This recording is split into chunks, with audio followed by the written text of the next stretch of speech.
Hello, good evening. എല്ലാ പ്രിയപ്പെട്ട പ്രേക്ഷകർക്കും പ്രൈം ടൈമിലേക്ക് സ്വാഗതം.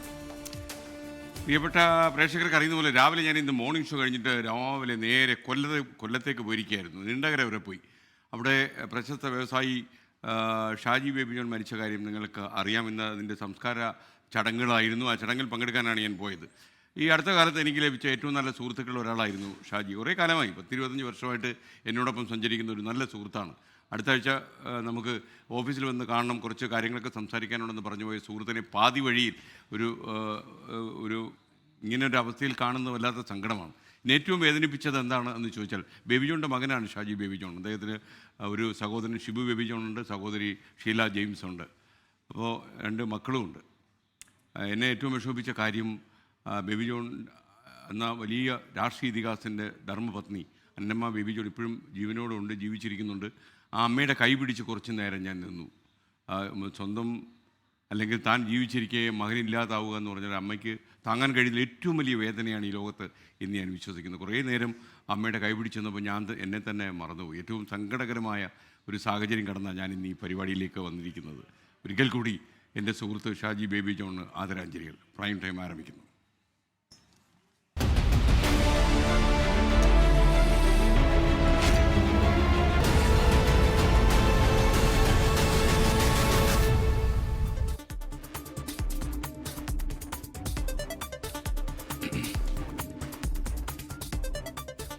പ്രിയപ്പെട്ട പ്രേക്ഷകർക്ക് ഒരിക്കൽ കൂടി സ്വാഗതം.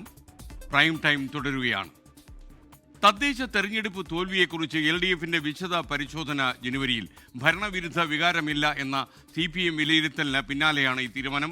ഓരോ പാർട്ടിയുടെയും വിലയിരുത്തലിന് ശേഷം ജനുവരി ആദ്യവാരം ഈ യോഗം ചേർന്ന് ഫലം അവലോകനം ചെയ്യാമെന്ന ധാരണയിൽ ഇന്നത്തെ യോഗം പിരിഞ്ഞു. തെരഞ്ഞെടുപ്പ് അവലോകനം ഉൾപ്പെടെയുള്ള കാര്യങ്ങളിൽ CPIMന്റെ വിലയിരുത്തൽ ഏറ്റുപിടിക്കുന്നതാണ് LDFിലെ പതിവ്. എന്നാൽ ഭരണവിരുദ്ധ വികാരം ഉൾപ്പെടെ തോൽവിക്ക് നിദാനമായ കാര്യങ്ങളിൽ CPIക്കടക്കം വ്യത്യസ്ത നിലപാടുള്ള സാഹചര്യത്തിലാണ് തിരഞ്ഞെടുപ്പ് അവലോകനം നീട്ടിവെച്ചത്. ആഴത്തിലുള്ള പരിശോധന വേണമെന്നാണ് മുന്നണി നേതൃത്വത്തിന്റെ വിശദീകരണം. തെരഞ്ഞെടുപ്പിന്റെ ഫലം ആഴത്തിലുള്ള പരിശോധനയ്ക്ക് വിധേയമാക്കി ഇടതുപക്ഷ ജനാധിപത്യ മുന്നണി എന്തെങ്കിലും തിരുത്തലുകൾ വരുത്തേണ്ടതുണ്ടെങ്കിൽ അത്തരം കാര്യങ്ങളിൽ തിരുത്തൽ വരുത്തി മുന്നോട്ട് പോവുക എന്ന നിലപാടാണ് ഇടതുപക്ഷ ജനാധിപത്യ മുന്നണി പൊതുവെ സ്വീകരിക്കുന്നത്. CPIM സംസ്ഥാന സമിതിക്ക് ശേഷം തോൽവിയുടെ കാരണങ്ങളിൽ നിലപാട് പറയാമെന്ന് മുഖ്യമന്ത്രിയും യോഗത്തെ അറിയിച്ചു. തോറ്റു എന്നത് വസ്തുതയാണെങ്കിലും തുടർഭരണമെന്ന ലക്ഷ്യത്തിന് ഭീഷണിയില്ല എന്നാണ് നിഗമനം. ഗവൺമെന്റ് അധികാര തുടർച്ചയിലേക്ക് പോകും എന്ന കാര്യം തർക്കമില്ല. ജനങ്ങളിൽ വന്നിട്ടുള്ള ഈ പ്രതികരണം ഞങ്ങൾ വളരെ വിശദമായി ഞങ്ങൾ പരിശോധിച്ച് ഞങ്ങളെന്ത് തിരുത്തണം എന്നാണ് ജനങ്ങൾക്ക് അഭിപ്രായമെങ്കിൽ ഞങ്ങളത് തിരുത്താൻ തയ്യാറാവും. സർക്കാർ മികച്ച രീതിയിൽ പ്രവർത്തിച്ചിട്ടും എന്തുകൊണ്ട് പരാജയപ്പെട്ടു എന്നത് വിശദമായി പരിശോധിച്ച് തിരുത്തൽ നടപടികൾ കൈക്കൊള്ളണമെന്നാണ് LDFിലെ ധാരണ. 24 തിരുവനന്തപുരം. തദ്ദേശ തെരഞ്ഞെടുപ്പിൽ ശബരിമല വിവാദങ്ങൾ എതിർചേരി എങ്ങനെ ഉപയോഗപ്പെടുത്തിയെന്ന് പരിശോധിക്കണമെന്ന് CPI. മതന്യൂനപക്ഷങ്ങൾ LDFിൽ നിന്ന് അകന്നു പോയോ എന്നും പരിശോധിക്കണം. ജനകീയ പദ്ധതികൾ നടപ്പിലാക്കിയിട്ടും വിജയിക്കാത്തതിനെപ്പറ്റി പരിശോധന വേണമെന്നും CPI സംസ്ഥാന എക്സിക്യൂട്ടീവ് വാർത്താക്കുറിപ്പിൽ വ്യക്തമാക്കി. തിരുവനന്തപുരത്ത് കൂടുതൽ വിവരങ്ങളുമായി ശ്രീജിത്ത് ചേരുന്നു. ശ്രീജിത്ത്, കൂടുതൽ വിശദാംശങ്ങൾ എന്തൊക്കെയാണ്? SKN ഇന്നലെ ചേർന്ന CPIയുടെ സംസ്ഥാന നേതൃയോഗങ്ങൾ തദ്ദേശ തെരഞ്ഞെടുപ്പിലെ തിരിച്ചടി വളരെ വിശദമായി വിലയിരുത്തിയിരുന്നു. ഇതിന്റെ അടിസ്ഥാനത്തിലാണ് ഇപ്പോൾ ഒരു വാർത്താക്കുറിപ്പ് പുറത്തിറക്കിയിരിക്കുന്നത്. വാർത്താക്കുറിപ്പിൽ പറയുന്ന 3 പ്രധാന കാര്യങ്ങളും CPIMന് പൊതുവിൽ വിയോജിപ്പുള്ള കാര്യങ്ങളാണ്. അതായത് ഭരണവിരുദ്ധ വികാരം ഉണ്ടായിട്ടില്ല എന്നാണ് CPIM പറയുന്നതെങ്കിൽ ഭരണവിരുദ്ധ വികാരം ഉണ്ടായി എന്ന് തന്നെയാണ് CPI ഈ വാർത്താക്കുറിപ്പിലൂടെയും പരോക്ഷമായി വ്യക്തമാക്കുന്നത്. ഇത്രയധികം ജനോപകാരപ്രദമായ കാര്യങ്ങൾ ചെയ്തിട്ടും എന്തുകൊണ്ട് തിരിച്ചടി ഉണ്ടായി എന്ന കാര്യം ആഴത്തിൽ പരിശോധിക്കണമെന്നാണ് ഈ CPIയുടെ വാർത്താക്കുറിപ്പിലൂടെ ആവശ്യപ്പെടുന്നത്. മറ്റൊരു കാര്യം ശബരിമല വിഷയമാണ്. അക്കാര്യത്തിലും തിരിച്ചടി ഉണ്ടായിട്ടില്ല എന്നാണ് CPIMന്റെ വിലയിരുത്തൽ. എന്നാൽ CPIയുടെ വാർത്താക്കുറിപ്പ് പറയുന്നത് ശബരിമലയുമായി ബന്ധപ്പെട്ട വിവാദങ്ങൾ എതിർചേരി എങ്ങനെയാണ് വിനിയോഗിച്ചതെന്ന കാര്യത്തിൽ പരിശോധന വേണമെന്നാണ്. ഇതോടൊപ്പം തന്നെ മതന്യൂനപക്ഷങ്ങളുടെ വോട്ടുകളുടെ ധ്രുവീകരണം ഉണ്ടായിട്ടില്ല എന്ന CPIM വാദത്തെയും CPI തള്ളിക്കളയുന്നുണ്ട്. ന്യൂനപക്ഷ വോട്ടുകൾ ഏകീകരിക്കപ്പെട്ടിട്ടുണ്ട്. അത് എങ്ങനെയാണ് അങ്ങ് സംഭവിച്ചത്, മാത്രമല്ല അതിനെന്താണ് ഒരു പരിഹാരമായിട്ടുള്ള കാര്യങ്ങൾ തുടങ്ങിയ കാര്യങ്ങൾ പരിശോധിക്കണമെന്നാണ് CPI സംസ്ഥാന എക്സിക്യൂട്ടീവിന്റെ വാർത്താക്കുറിപ്പിൽ പറയുന്നത്. ഈ തെരഞ്ഞെടുപ്പ് ഫലം ആഴത്തിൽ വിലയിരുത്താനായി CPIയുടെ സംസ്ഥാന കൗൺസിൽ യോഗം 28-29 തീയതികളിൽ വിളിക്കുമെന്നും ഈ വാർത്താക്കുറിപ്പിൽ പറയുന്നുണ്ട്. Okay, thank U Sreejith. തദ്ദേശ തെരഞ്ഞെടുപ്പ് ഫലത്തിന് പിന്നാലെ മുന്നണി വിപുലീകരണ ചർച്ചകൾ സജീവമാക്കി UDF-ഉം LDF-ഉം. LDF വിട്ടേക്കുമെന്ന റിപ്പോർട്ടുകൾ Kerala Congress M chairman Jose K Mani തള്ളിക്കളഞ്ഞു. CPI-യെ ക്ഷണിച്ച് UDF കൺവീനർ അടൂർ പ്രകാശ് രംഗത്ത് വന്നപ്പോൾ ഇടതു നയം അംഗീകരിക്കുന്ന ആർക്കും സ്വാഗതാർഹമെന്നായിരുന്നു LDF കൺവീനർ TP രാമകൃഷ്ണൻ തിരിച്ചടി. ഇനി മുന്നിൽ നിയമസഭാ തെരഞ്ഞെടുപ്പാണ്. ഇത് ലക്ഷ്യമിട്ടാണ് മുന്നണി വിപുലീകരണത്തിനുള്ള നീക്കം. ജോസ് കെ മാണിയും കേരള കോൺഗ്രസ് എമ്മും UDF-ൽ തിരികെ എത്തുമെന്ന ചർച്ചകൾ സജീവമായതോടെ ഇത് നിഷേധിച്ച് party chairman Jose K Mani രംഗത്തെത്തി. കേരള കോൺഗ്രസ് പാർട്ടിക്ക് ഒറ്റ നിലപാടാണ്, അത് ഇടതുപക്ഷത്തിനോടൊപ്പമാണ്. ആ നിലപാട് ഞങ്ങൾ ഉറച്ചു നിൽക്കുന്നു. സംഘടനാപരമായി കേരള കോൺഗ്രസ് എമ്മും ഇപ്പോഴും ശക്തി ആർജിച്ച് നിൽപ്പുണ്ടെന്നുള്ളതാണ്. കേരള കോൺഗ്രസ് എമ്മിനെ ക്ഷണിച്ചെങ്കിലും ചർച്ചകൾ നടത്തിയിട്ടില്ലെന്നാണ് UDF പ്രതികരണം. ഇതിനിടെ CPI-യെ വീണ്ടും മുന്നണിയിലേക്ക് ക്ഷണിച്ച് UDF കൺവീനർ അടൂർ പ്രകാശ് രംഗത്തെത്തി. അവരെ ഞങ്ങളോടൊപ്പം വരുന്ന കാര്യത്തിൽ ഞങ്ങൾ ഏതായാലും UDF അങ്ങനെ ഒരു ചിന്ത വന്നാൽ, അവരങ്ങനെ ഒരു ചിന്തയിൽ വരുന്നു എങ്കിൽ ഞങ്ങളും അക്കാര്യത്തിൽ അനുകൂലമായ തീരുമാനം ഉണ്ടാക്കുന്നതാണ്. അതേസമയം മുസ്ലിം ലീഗ് അഭിപ്രായം പറഞ്ഞാൽ അപ്പോൾ ആലോചിക്കാം എന്നായിരുന്നു LDF കൺവീനർ TP രാമകൃഷ്ണന്റെ പ്രതികരണം. ലീഗ് അങ്ങനെ ഒരു അഭിപ്രായം പറഞ്ഞിരിക്കണം, അന്നേരം ആലോചിക്കാം. അതന്ന് ആലോചിക്കാം. അതിന്റെ ഫസ്റ്റ് കണ്ടീഷൻ രാഷ്ട്രീയ നിലപാടാണ്. LDF നയം സ്വീകരിക്കാൻ തയ്യാറാകുന്ന UDF-ലെ ആര് വന്നാലും സ്വീകരിക്കുമെന്നും കൺവീനർ വ്യക്തമാക്കി. 24 തിരുവനന്തപുരം. മറ്റൊരു വാർത്തയിലേക്ക് വിശദമായി. തദ്ദേശ തെരഞ്ഞെടുപ്പിന് പിന്നാലെ സംസ്ഥാനത്ത് അക്രമ സംഭവങ്ങൾ തുടരുകയാണ്. കണ്ണൂർ മുകേരിയിൽ CPIM പ്രവർത്തകന് നേരെ ആക്രമണമുണ്ടായി. ആലപ്പുഴയിൽ LDF സ്ഥാനാർത്ഥിയായിരുന്ന DYFI നേതാവിന്റെ തല അടിച്ചു തകർത്തു. ആക്രമണത്തിന് പിന്നിൽ BJP എന്നാണ് CPM ആരോപിക്കുന്നത്. കോഴിക്കോട്ട് പുതുപ്പാടിയിൽ വീട്ടിലേക്ക് സ്ഫോടക വസ്തു എറിഞ്ഞു. തിരഞ്ഞെടുപ്പ് ഫലം വന്നതിനു ശേഷം സംസ്ഥാനത്ത് വ്യാപക അക്രമ സംഭവങ്ങളാണ് റിപ്പോർട്ട് ചെയ്യുന്നത്. കണ്ണൂർ മൊകേരിയിൽ CPIM പ്രവർത്തകനെ RSS പ്രവർത്തകർ വീട്ടിൽ കയറി മർദ്ദിച്ചുവെന്ന് CPIM ആരോപിച്ചു. അക്കാനിശ്ശേരി സ്വദേശി അലന് നേരെയാണ് മുഖംമൂടി ധരിച്ച സംഘം ആക്രമണം നടത്തിയത്. മർദ്ദന ദൃശ്യങ്ങൾ പുറത്തുവന്നു. ആലപ്പുഴയിൽ LDF സ്ഥാനാർത്ഥിയായിരുന്ന DYFI നേതാവിന് നേരെയും ആക്രമണമുണ്ടായി. ജില്ലാ പഞ്ചായത്തിലേക്ക് മത്സരിച്ച DYFI ജില്ലാ ജോയിന്റ് സെക്രട്ടറി രാംജിത്തിന്റെ തല അക്രമികൾ അടിച്ചു തകർത്തു. സംഭവത്തിൽ 6 BJP പ്രാദേശിക നേതാക്കളെ പ്രതി ചേർത്ത് കേസെടുത്തു. ഗുരുതര പരിക്കേറ്റ രാംജിത്ത് കോട്ടയം മെഡിക്കൽ കോളേജ് ആശുപത്രിയിൽ ചികിത്സയിലാണ്. കോഴിക്കോട് പുതുപ്പാടിയിൽ വീട്ടിലേക്ക് സ്ഫോടക വസ്തു എറിഞ്ഞു. പുതുപ്പാടി പഞ്ചായത്തിലെ 18-ാം വാർഡ് സ്ഥാനാർത്ഥിയായിരുന്ന അബ്ദുൾ ജലീൽ തങ്ങളുടെ ബന്ധുവിന്റെ വീട്ടിലേക്കാണ് സ്ഫോടക വസ്തു എറിഞ്ഞത്. അക്രമത്തിന്റെ ദൃശ്യങ്ങൾ പുറത്തുവന്നു.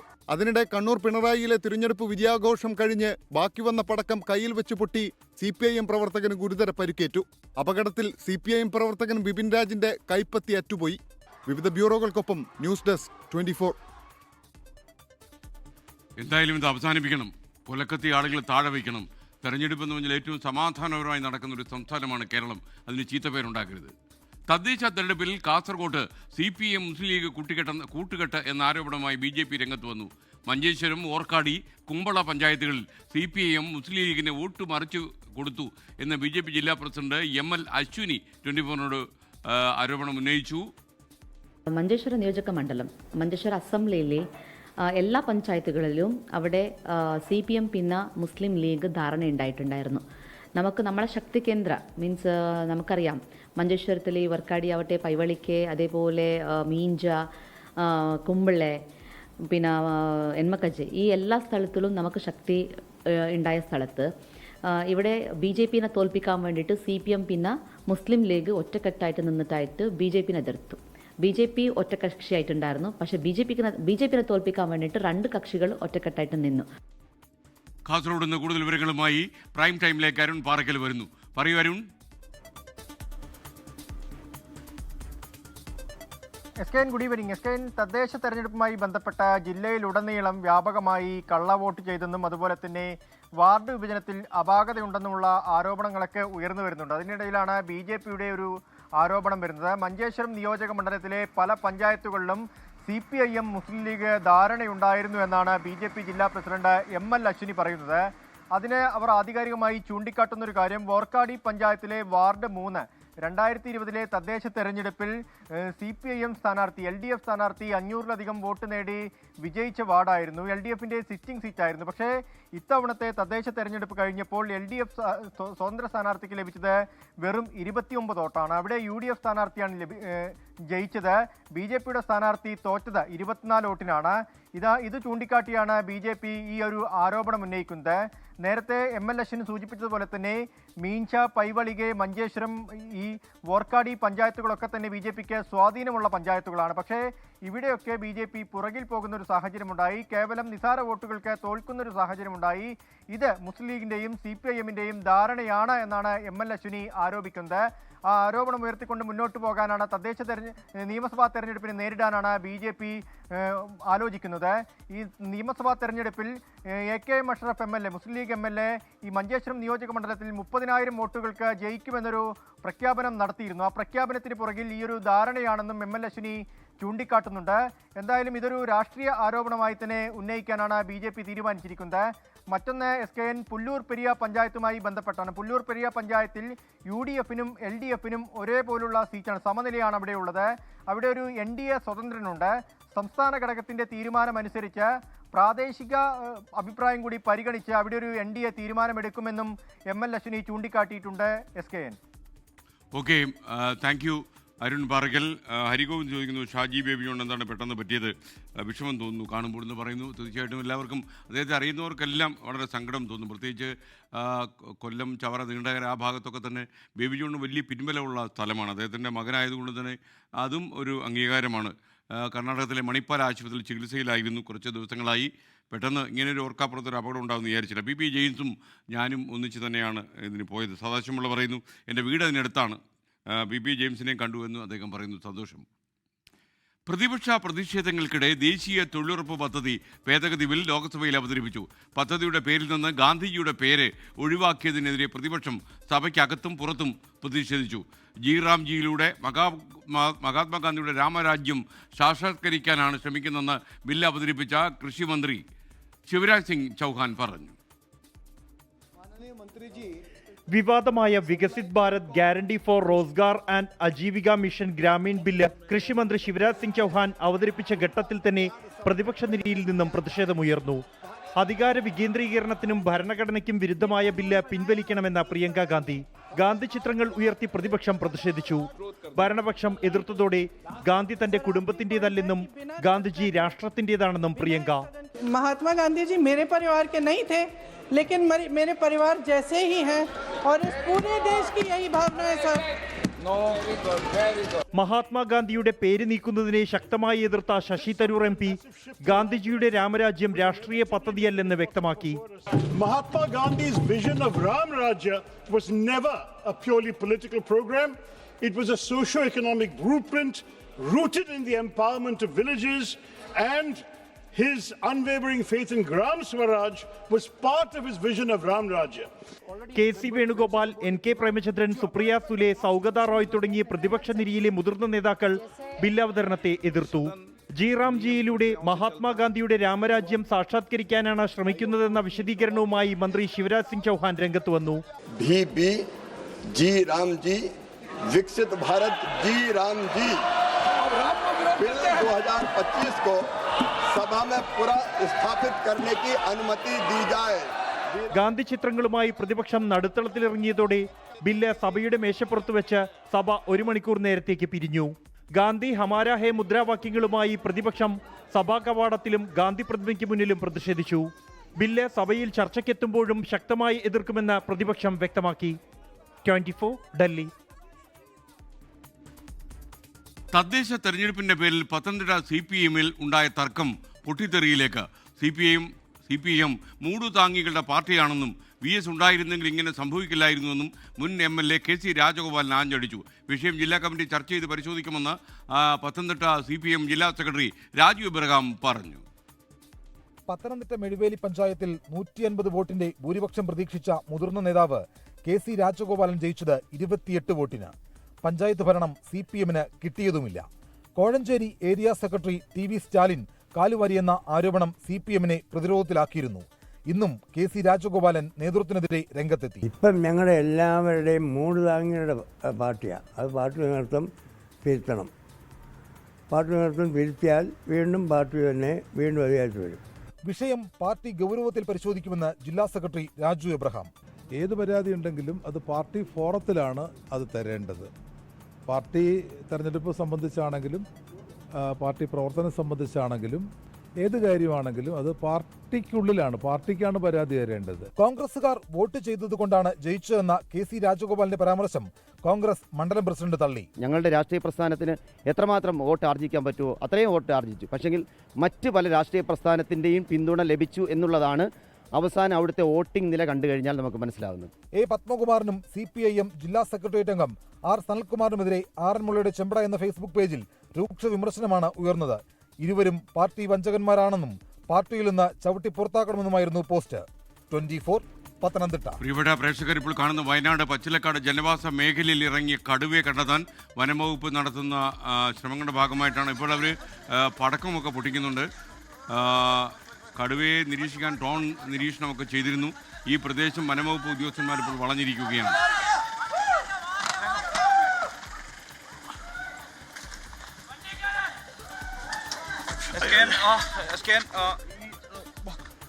പറയൂ സുർജിത്ത്, കേൾക്കാൻ വരുന്നോ സുർജിത്ത്?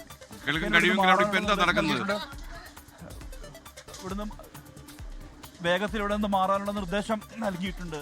എന്തായാലും കടുവ കയറിയത് വീണ്ടും ജനവാസ മേഖലയിലേക്ക് തന്നെയാണ് SKN. അതുകൊണ്ട് തന്നെ ആളുകളോട് മാറാനുള്ള നിർദ്ദേശം ഇപ്പോൾ നൽകിയിരിക്കുകയാണ് വനംവകുപ്പ് ഉദ്യോഗസ്ഥർ.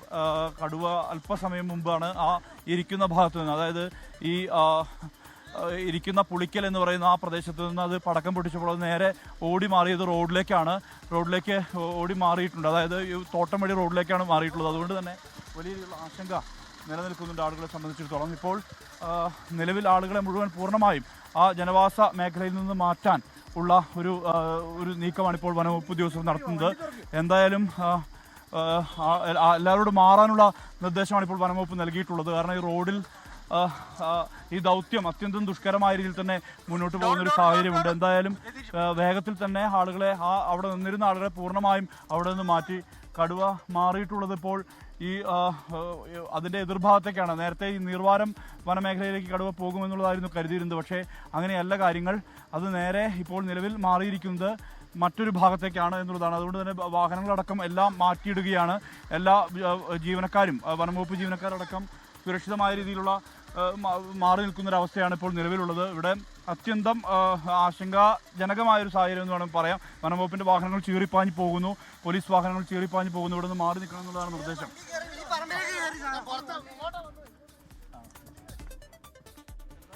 പ്രേക്ഷകർ കാണുന്നത് വയനാട്ടിലെ ഈ പച്ചിലക്കാട് ജനവാസ മേഖലയിൽ കടുവ ഇറങ്ങി. കടുവ ജനവാസ മേഖലയിലേക്ക് തന്നെ മാറിയിരിക്കുന്നു. വനംവകുപ്പിൻ്റെ പ്രതീക്ഷയെ നശിപ്പിച്ചുകൊണ്ട് തെരെ എതിർഭാഗത്തേക്ക് കടുവ പോയിരിക്കുന്നുണ്ട്. അവിടുത്തെ ജനങ്ങളോട് മുഴുവൻ പൂർണ്ണമായും മാറാൻ പറഞ്ഞിരിക്കുകയാണ്. പടക്കം പൊട്ടിച്ചൊക്കെ തന്നെ കടുവയെ ഓടിക്കാനുള്ള ശ്രമമാണ് ഇപ്പോൾ വനംവകുപ്പ് നടത്തിക്കൊണ്ടിരിക്കുന്നത്. നമ്മുടെ പ്രതിനിധി സുർജിത്ത് അയ്യപ്പത്തിനോട് വനംവകുപ്പ് അവിടെ നിന്ന് പെട്ടെന്ന് മാറാൻ ആവശ്യപ്പെട്ടിരിക്കുകയാണ്. ആളുകളെല്ലാം തന്നെ അവിടെ നിന്ന് ഒഴിഞ്ഞു പോകണം എന്ന് വനംവകുപ്പ് ആവശ്യപ്പെട്ടിരിക്കുന്നു. അത്യന്തം അപകടകരമായ ഒരു സാഹചര്യം അവിടെ നിലനിൽക്കുന്നു എന്നാണ് നമുക്ക് മനസ്സിലാക്കാൻ കഴിയുന്നത്. നേരത്തെ ഡ്രോൺ നിരീക്ഷണമൊക്കെ വനംവകുപ്പ് നടത്തിയിരിക്കുന്നു. ജനവാസ മേഖലയിൽ തന്നെയാണ് ഇപ്പോൾ ഈ കടുവയുള്ളത്. അതുകൊണ്ട് തന്നെ ഭീതിജനകമായൊരു അന്തരീക്ഷം ഈ പ്രദേശത്തുണ്ട് എന്ന് നമ്മൾ മനസ്സിലാക്കുന്നു. ചിക്കല്ലൂർ പുളിക്കൽ പ്രദേശത്താണ് ഈ കടുവ ഉണ്ടായിരുന്നത്. ആ കടുവ അവിടെ നിന്ന് മാറി കൂടുതൽ ജനങ്ങൾ താമസിക്കുന്ന ഒരു സ്ഥലത്തേക്ക് വന്നു. അതുകൊണ്ടാണ് പച്ചിലക്കാട് എന്ന് പറയുന്ന ഈ പ്രദേശത്ത് വലിയ കടുവാ ഭീതി ഇപ്പോൾ അനുഭവപ്പെടുന്നത്. ജനങ്ങളെ മുഴുവൻ അവിടെ ഒഴിപ്പിക്കുന്ന ദൃശ്യമാണ് കാണുന്നത്. ഇപ്പോൾ ജനങ്ങളോട് അവിടെ നിന്ന് മാറാൻ വനംവകുപ്പ് ആവശ്യപ്പെട്ടിരിക്കുകയാണ്. മുഴുവൻ ആളുകളെയും, വാർത്താമാധ്യമങ്ങളിലുള്ള ആളുകളെയും ഉൾപ്പെടെ, നമ്മുടെ സുർജിത്ത് അയ്യപ്പത്ത് ഉൾപ്പെടെ അവിടെ നിന്ന് വേഗത്തിൽ മാറാനുള്ള ശ്രമത്തിൻ്റെ ഭാഗമായിട്ട് സുർജിത്തിനെയാണ് ദൃശ്യത്തിൽ ഇപ്പോൾ പ്രേക്ഷകർ കാണുന്നത്. അവിടെ നിന്ന് പെട്ടെന്ന് മാറി നിൽക്കാൻ വനംവകുപ്പ് ആവശ്യപ്പെട്ടിരിക്കുകയാണ്. വാർത്ത റിപ്പോർട്ട് ചെയ്യാനായിട്ട് സുർജിത്ത് രാവിലെ തന്നെ അവിടെ എത്തിയതാണ്. കാര്യം ജനങ്ങൾ വല്ലാത്ത പരിഭ്രാന്തിയിലാണ് എന്നാണ് നമ്മൾ മനസ്സിലാക്കുന്നത്.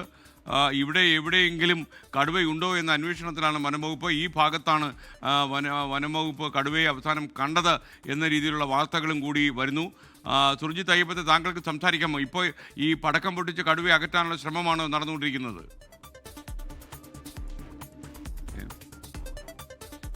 ഈ കടുവ ഉണ്ടായിരുന്നത് ഈ പുളിക്കൽ എന്ന് പറയുന്ന, മേച്ചേരിക്കും തൊട്ടപ്പുറത്തുള്ള പുളിക്കൽ എന്ന് പറയുന്ന പ്രദേശത്തായിരുന്നു.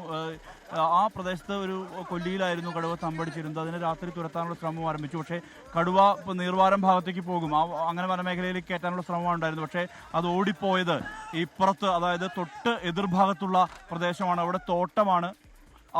അവിടെ നിന്ന് ബഹളം ഉൾപ്പെടെ കേൾക്കുന്നുണ്ട്. കാരണം ആ മേഖലയിലുള്ള ആളുകൾക്കൊക്കെ ജാഗ്രതാ നിർദ്ദേശം നൽകിയിട്ടുണ്ട്. ആരും പുറത്തിറങ്ങരുത്, ഈ മേഖലയിൽ ആരും പുറത്തിറങ്ങരുത് എന്നുള്ള നിർദ്ദേശമാണ് വനംവകുപ്പ് നൽകിയിട്ടുള്ളത്. പുറത്തിറങ്ങിയാൽ അതിനകത്ത് അപകടം ഉൾപ്പെടെയുള്ള സാധ്യതകളുണ്ട്. അതുകൊണ്ട് തന്നെ ഒരു തരത്തിലും പുറത്തിറങ്ങരുത് ആരും എന്നുള്ളതാണ് വനംവകുപ്പ് നൽകിയ നിർദ്ദേശം. ഇതിപ്പോൾ കയറിയത് ഒരു തോട്ടത്തിലേക്കാണ്. തോട്ടത്തിനപ്പുറം ജനവാസ മേഖലയാണ്. അതുകൊണ്ട് തന്നെ വലിയ ആശങ്ക നിലനിൽക്കുന്ന ഒരു പശ്ചാത്തലത്തിലാണ് കാര്യങ്ങൾ മുന്നോട്ട് പോകുന്നത്. തലയ്ക്ക് മുകളിൽ ഇപ്പോൾ ഡ്രോൺ ക്യാമറ പറക്കുന്നുണ്ട്. അതായത് ഈ തെർമൽ ഡ്രോണാണ് പറക്കുന്നത്. ഈ കടുവയെ തേടിയുള്ള ഒരു അന്വേഷണമാണ് ഇപ്പോൾ നടന്നുകൊണ്ടിരിക്കുന്നത്. ഇത് കാപ്പിക്കാടാണ്, മാത്രമല്ല കമുകിൻ തോപ്പാണ്. കടുവ മറഞ്ഞിരുന്നാൽ പോലും കാണാൻ കഴിയാത്ത അവസ്ഥയിലേക്ക് കാര്യങ്ങൾ മാറും എന്നുള്ളതാണ് ഏറ്റവും വലിയ പ്രതിസന്ധി. ഇതിപ്പോൾ ഈ ദൗത്യം ഇന്ന് വൈകിട്ട് ഇതിനെ നിർവാരം ഭാഗത്തുള്ള വനമേഖലയിലേക്ക് കയറ്റിവിടാൻ ആയിരുന്നു ശ്രമം ഉണ്ടായിരുന്നത്. ഇപ്പോൾ വനംവകുപ്പ് ഉദ്യോഗസ്ഥർ പടക്കം പൊട്ടിക്കുന്നുണ്ട്. അതിനെ എങ്ങനെയെങ്കിലും ഈ മേഖലയിൽ നിന്ന് തുരത്തുക എന്നുള്ള തരത്തിലുള്ള നടപടിയിലേക്കാണ് പ്രേക്ഷകർ ഇപ്പോൾ കാണുന്നത്. ചിക്കല്ലൂർ പുളിക്കൽ പ്രദേശമാണ് ഇപ്പോൾ ജനങ്ങൾ കാണുന്നത്. ഇവിടെയാണ് കടുവ ജനവാസ മേഖലയിലേക്ക് ഇറങ്ങിയെന്ന് വനംവകുപ്പ് സംശയിക്കുന്നത്. ജനങ്ങളോട് അവിടെ നിന്ന് ഒഴിഞ്ഞു പോകാൻ വനംവകുപ്പ് പറഞ്ഞിരിക്കുന്നു. എല്ലാ ആളുകളും അവിടെ നിന്ന് സുരക്ഷയുടെ ഭാഗമായിട്ട് മാറണം എന്ന് വനംവകുപ്പ് കൃത്യമായി ആവശ്യപ്പെട്ടിരിക്കുന്നു. സുർജിത്ത് തുടരുകയാണ്. പറയൂ സുർജിത്ത് അയ്യപ്പൻ. SKN ഇത് വയലാണ്. ഈ വയലിന്റെ അപ്പുറത്ത് ഈ ഇടതൂർന്ന കാട് പടർന്ന് പന്തലിച്ച് നിൽക്കുന്ന ഒരവസ്ഥ ഉള്ള പ്രദേശമാണിത്. അതിനകത്തായിരുന്നു കടുവ ഇത്ര സമയവും മറഞ്ഞിരുന്നത്. ഇന്ന് രാവിലെ മുതൽ തന്നെ ഇവിടെ കടുവയുടെ കാൽപ്പാടുകൾ കണ്ടു. തുടർന്ന് നടത്തിയ അന്വേഷണത്തിലാണ് കടുവ അതിനകത്തുണ്ട് എന്നുള്ള കാര്യത്തിൽ വ്യക്തത വന്നത്. എന്നിട്ട് വൈകിട്ടാണ് ഇപ്പോൾ ദൗത്യം ആരംഭിച്ചത്. വൈകിട്ട് ആദ്യഘട്ടത്തിൽ ദൗത്യം തുടങ്ങി. ഇതിനിടയിൽ ഒരാൾ ഈ വയലിലേക്ക് ഇറങ്ങിയ ഒരു അവസ്ഥയുണ്ടായി.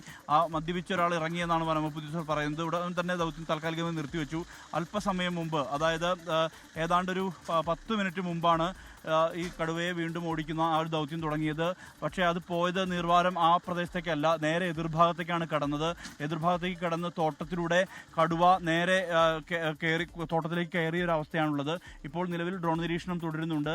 വനംവകുപ്പ് ഉദ്യോഗസ്ഥർ പടക്കം പൊട്ടിക്കുന്നുണ്ട്. എങ്ങനെയെങ്കിലും ഇതിനെ തുരത്തുക എന്നുള്ള ദൗത്യമാണ് വനംവകുപ്പ് നടപ്പാക്കിക്കൊണ്ടിരിക്കുന്നത്. പക്ഷേ ഈ ജനവാസ മേഖലയിലേക്ക് ഇറങ്ങിയാൽ സ്വാഭാവികമായും അത് വലിയ രീതിയിലുള്ള പ്രതിസന്ധി സൃഷ്ടിക്കപ്പെടും എന്നുള്ളതാണ് ഏറ്റവും വലിയ പ്രയാസകരമായ കാര്യം.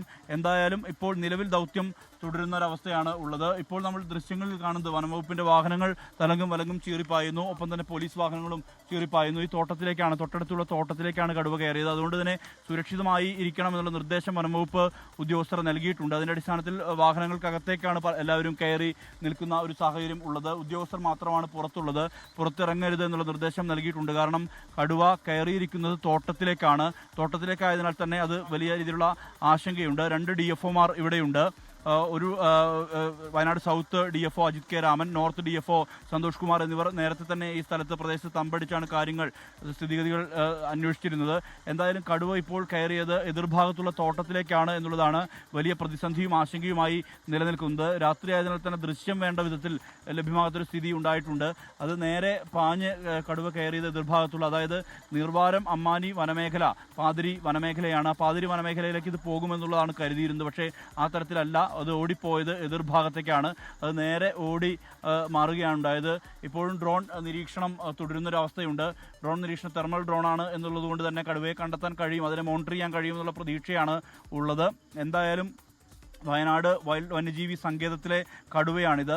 വയനാട് വന്യജീവി സങ്കേതത്തിൽ ഉൾപ്പെട്ട WL 112 നമ്പർ കടുവയാണ്, ആൺകടുവയാണിത്. ഇത് ഇന്നലെ രാവിലെയാണ് ഈ 5 വയസ്സുള്ള ഈ കടുവ ഈ തൊട്ടടുത്തുള്ള പ്രദേശത്ത് പടിക്കംവയൽ എന്ന് പറയുന്ന പ്രദേശത്ത് ബിനു എന്നയാൾ ഈ കടുവയെ കണ്ടു. ആരോഗ്യവാനായ കടുവയാണ് എന്നുള്ളത് തന്നെയാണ് വനംവകുപ്പിന്റെ നിഗമനം. ഇത് മറ്റ് പ്രശ്നങ്ങളൊന്നും ഉണ്ടാക്കിയില്ല. അതായത് മറ്റ് മൃഗങ്ങളെ ആക്രമിക്കുകയോ വളർത്തുമൃഗങ്ങളെ ആക്രമിക്കുകയോ മറ്റ് പ്രശ്നങ്ങളോ പ്രതിസന്ധികളോ ഒന്നും തന്നെ ഉണ്ടാക്കിയില്ല. അതേസമയം കടുവ പിന്നീട് ഇന്നലെ രാത്രി അതിൻ്റെ ദൃശ്യങ്ങൾ ഡ്രോൺ ക്യാമറ വഴി നടത്തിയ ആ തെരച്ചിൽ അതിൻ്റെ ദൃശ്യങ്ങൾ ലഭ്യമായി. ആ ദൃശ്യങ്ങൾ പ്രകാരം അന്വേഷണം ഇന്നലെ രാത്രി നടത്തി. പക്ഷേ ഇന്നലെ ആ ദൃശ്യങ്ങൾ ലഭ്യമായതിനു ശേഷം പിന്നീട് കടുവയുടെ സാന്നിധ്യം കണ്ടില്ല എന്നുള്ളതാണ് ഏറ്റവും വലിയ പ്രതിസന്ധിയായത്. പക്ഷേ ഇന്ന് രാവിലെ തന്നെ ചീക്കലൂരിൽ നിന്നൊരു വിവരം വന്നു. ഈ പടിക്കംവയലിൻ്റെ ഏതാണ്ട് തൊട്ടടുത്ത പ്രദേശം ഒരു 2 കിലോമീറ്റർ 3 കിലോമീറ്റർ മാത്രം എയർ ഡിസ്റ്റൻസ് വരുന്ന പ്രദേശമാണിത്. ആ പ്രദേശത്തെ വയലിന് സമീപം ഇതിൻ്റെ കാൽപ്പാടുകൾ കണ്ടു എന്നുള്ള വിവരം ലഭിച്ചു. ഇതിൻ്റെ അടിസ്ഥാനത്തിൽ വനംവകുപ്പ് ഉദ്യോഗസ്ഥർ ഇവിടെ എത്തി. പുൽപ്പള്ളി റേഞ്ച് ഓഫീസറായിട്ടുള്ള രാജീവിൻ്റെ നേതൃത്വത്തിലുള്ള സംഘമാണ് ഇവിടേക്ക് എത്തിയത്. തുടർന്ന് ഡ്രോൺ പകർത്തി അന്വേഷണം നടത്തി. ആ അന്വേഷണത്തിനൊടുവിലാണ് അത് തൊട്ടടുത്ത് തന്നെ, അതായത് ഇതുവഴി ഈ മേച്ചേരി എന്ന് പറയുന്ന പ്രദേശവും ഒപ്പം തന്നെ പുളിക്കൽ എന്ന് പറയുന്ന പ്രദേശവും ബന്ധിപ്പിക്കുന്ന ഒരു റോഡുണ്ട്. അത് വയലിനെ മുറിച്ച് കടന്നു പോകുന്ന റോഡാണ്. ആ റോഡിൻ്റെ ഏതാണ്ട് ഒരു 150 മീറ്റർ മാത്രമാണ് ഒരു കൊല്ലിയുള്ളത്. ആ കൊല്ലിയിലാണ് കടുവ പതിയിരുന്നത്. അത് അനങ്ങിയിരുന്നില്ല, രാവിലെ മുതൽ തന്നെ അത് അനങ്ങിയിരുന്നില്ല. ഇന്ന് വൈകിട്ടോടു കൂടിയാണ് ഇതിനെ കാട് കയറ്റുക എന്നുള്ള ദൗത്യത്തിലേക്ക് വനംവകുപ്പ് കടന്നത്. 7 മണിയോടുകൂടി കടന്നു. അതിനുശേഷം അതിനെ കാട് കയറ്റാൻ വേണ്ടി ആണ് ആദ്യം പടക്കം പൊട്ടിച്ചു. ആ ദൗത്യം ഇടയ്ക്ക് വെച്ചൊന്ന് നിർത്തിവെക്കേണ്ടി വന്നു. അത് ഒരാൾ വയലിൽ ഇറങ്ങിയെന്നാണ് പറയുന്നത്. അതേ തുടർന്ന് നിർത്തിവെക്കേണ്ടി വന്നു. അയാളെ മാറ്റിയ ശേഷമാണ് പിന്നെ തുടർ നടപടികൾ ഉണ്ടായത്. 8 മണിയോടുകൂടി ദൗത്യം വീണ്ടും ആരംഭിക്കുകയായിരുന്നു. ഇതിനിടയിലാണ് പടക്കം പൊട്ടിച്ചപ്പോൾ നേരെ അത് എതിർഭാഗത്തേക്ക് കടന്നിരിക്കുന്നത്. ഇപ്പോഴും പടക്കം പല ഭാഗങ്ങളിലും പൊട്ടുന്ന ആ മുഴക്കം കേൾക്കുന്നുണ്ട്. നമ്മൾ സുരക്ഷിതമായി നിന്ന് ഇത് റിപ്പോർട്ട് ചെയ്യുകയാണ്. എല്ലാവരോടും ജാഗ്രത പാലിക്കണമെന്നുള്ള നിർദ്ദേശമാണ് വനംവകുപ്പ് നൽകിയിട്ടുള്ളത്. SKN സുർജിത്ത് അയ്യപ്പത്താണ് വിവരങ്ങളുമായി ചേർന്ന്. ജിൻസ് കുര്യാക്കോസ് പറയുന്നു, സുർജിത്തിനോട് സേഫായിട്ട് മാറി നിന്ന് വണ്ടിക്കകത്തിരുന്ന് റിപ്പോർട്ട് ചെയ്യാൻ പറയൂ. സുർജിത്ത് അയ്യപ്പത്തിന് വയനാടൊക്കെ നല്ല പരിചയമുണ്ട്, കടുവയെ പരിചയമില്ല. അതുകൊണ്ട് തന്നെ സുരക്ഷാ മാർഗങ്ങളൊക്കെ തന്നെ സുർജിത്ത് ചെയ്തോളും. എനിവേ, സുർജിത്തെ ടേക്ക് കെയർ. മറ്റൊരു വാർത്തയിലേക്ക് നമ്മൾ കടക്കുകയാണ്. കിബി മസാല ബോണ്ട് ഇടപാടിൽ മുഖ്യമന്ത്രി അടക്കമുള്ളവർക്ക് കാരണം കാണിക്കൽ നോട്ടീസ് അയച്ച എൻഫോഴ്സ്മെന്റ് ഡയറക്ടറേറ്റിന് ഇന്ന് കോടതിയിൽ നിന്ന് തിരിച്ചടി കിട്ടി. നോട്ടീസിന്മേലുള്ള തുടർ നടപടികൾ ഹൈക്കോടതി 3 മാസത്തേക്ക് സ്റ്റേ ചെയ്തു. ED നടപടിക്കെതിരെ കിബി നൽകിയ ഹർജി ഹൈക്കോടതി ഫയലിൽ സ്വീകരിച്ചു. മസാല ബോണ്ട് വഴി സമാഹരിച്ച പണം റിയൽ എസ്റ്റേറ്റിന് ഉപയോഗിച്ചു എന്നായിരുന്നു ED നോട്ടീസിലുണ്ടായിരുന്നത്. ഫെമ നിയമലംഘനം ഉണ്ടായിട്ടില്ലെന്നും ED സ്പെഷ്യൽ ഡയറക്ടറുടെ കാരണം കാണിക്കൽ നോട്ടീസ് റദ്ദാക്കണമെന്നാവശ്യപ്പെട്ടാണ് കിഫ്ബി കോടതിയെ സമീപിച്ചത്. അടിസ്ഥാന സൗകര്യ വികസനത്തിനായി ഭൂമി ഏറ്റെടുത്തത് റിയൽ എസ്റ്റേറ്റ് പ്രവർത്തനമല്ലെന്നാണ് കിഫ്ബി വാദം. നോട്ടീസ് അയച്ചത് പ്രാഥമിക നടപടിയുടെ ഭാഗമാണെന്ന് ED പറഞ്ഞെങ്കിലും സ്റ്റേ വേണമെന്ന കിഫ്ബിയുടെ ആവശ്യം കോടതി അംഗീകരിച്ചു. സർക്കാർ തെറ്റ് ചെയ്തിട്ടുണ്ടോ എന്ന് കോടതി തീരുമാനിക്കട്ടെ എന്ന് മുൻ മന്ത്രി ഡോക്ടർ തോമസ് ഐസക് പ്രതികരിച്ചു. കഴിഞ്ഞ 5 വർഷത്തിനിടയിൽ എന്തിനു വേണ്ടിയാണ് ചോദ്യം ചെയ്യാൻ വിളിക്കുന്നതെന്ന് പറയാൻ EDക്ക് കഴിഞ്ഞില്ല. ഞങ്ങൾ സാക്ഷിയായിട്ട് റിസർവ് ബാങ്കിനെ വിളിച്ചു. റിസർവ് ബാങ്ക് സ്റ്റേറ്റ്മെന്റ് നൽകി. അതിലും ഞങ്ങൾ എന്തെങ്കിലും തെറ്റ് ചെയ്തായിട്ട് റിസർവ് ബാങ്കിന്റെ സ്റ്റേറ്റ്മെന്റ് ഇല്ല. ഒരു തീർപ്പുണ്ടാക്കി, ഞങ്ങൾ ഇൻവെസ്റ്റിഗേഷൻ അവസാനിച്ചു, നിങ്ങൾ ഹാജരാവണ്ട, ഇനി ഞങ്ങളുടെ അഡ്ജുഡിക്കേറ്ററുടെ മുന്നിൽ വന്ന് വിശദീകരണം നൽകണം എന്നും പറഞ്ഞൊരു ചാർജ് ഷീറ്റ് ഉണ്ടാക്കി. അപ്പോൾ ഇതിനെതിരായിട്ടാണ് ബഹുമാനപ്പെട്ട ഹൈക്കോടതിയെ സമീപിച്ചത്. കോടതി സ്റ്റേ ചെയ്തിട്ടുണ്ട്. അപ്പോൾ അതിൽ നീതി ലഭിച്ചെന്നുള്ളതാണ് ഞങ്ങളുടെ നിലപാട്. ബാക്കി ഇനി കോടതി തന്നെ വിധിക്കട്ടെ എന്താന്നുള്ളത്. കിഫ്ബിയുടെ ഹർജിയിൽ EDക്ക് നോട്ടീസ് അയച്ച ജസ്റ്റിസ് VG അരുൺ കേസിൽ വിശദമായ വാദം കേൾക്കാമെന്നും സത്യവാങ്മൂലം സമർപ്പിക്കാനും നിർദ്ദേശം നൽകി. ക്രിസ്മസ് അവധിക്ക് ശേഷം കിഫ്ബിയുടെ ഹർജി വീണ്ടും പരിഗണിക്കും. വിഷ്ണു സുരേഷ്, 24 കൊച്ചി. സൂരജ് ലാമ തിരോധാന കേസിൽ കൊച്ചി നെടുമ്പാശ്ശേരി വിമാനത്താവള അധികൃതർക്ക് ഹൈക്കോടതിയുടെ രൂക്ഷ വിമർശനം. ഇമിഗ്രേഷൻ നടപടികൾ കൃത്യമായി പാലിക്കാത്തതിലാണ് കോടതി അതൃപ്തി പ്രകടിപ്പിച്ചത്. നിരവധി ചോദ്യങ്ങൾക്ക് ഉത്തരം വേണമെന്ന് സൂരജ് ലാമയുടെ കുടുംബവും ആവശ്യപ്പെട്ടു. സൂരജ് ലാമ തിരോധാന കേസിൽ വിമർശനം തുടരുകയാണ് ഹൈക്കോടതി.